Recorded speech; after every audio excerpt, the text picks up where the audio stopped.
Bonjour et merci de nous rejoindre. Nos perspectives porteront ce matin sur le livre dollar, ses évolutions récentes et son impact potentiel sur les marchés. Écoutons Thomas dans notre salle des marchés. La paire sterling-dollar a montré de puissants gains consécutifs au cours des dernières séances, envoyant le stochastique RSI dans la zone de surachat. L'action Google a perdu 0,7% lors de la dernière séance, l'ATR s'éloigne de la zone de faible volatilité.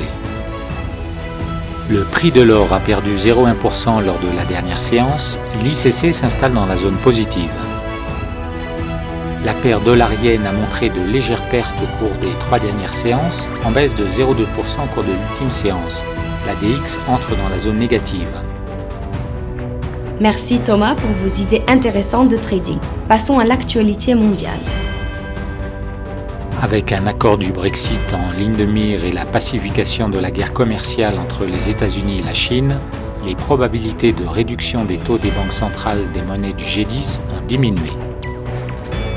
Le dollar australien pourrait refluer si l'accord sur le Brexit doit être retardé dans le contexte actuel de ralentissement de la croissance mondiale.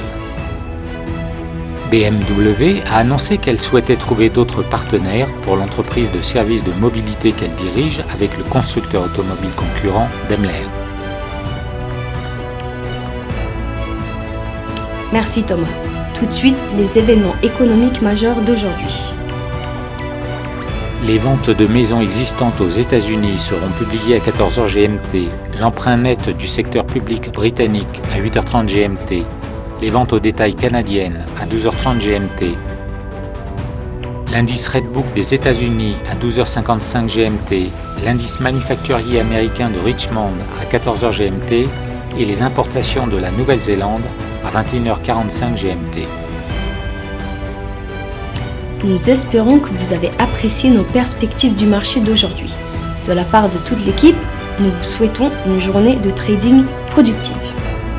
N'oubliez pas de nous rejoindre la prochaine fois pour toutes nos analyses des derniers événements et nouvelles sur les marchés financiers.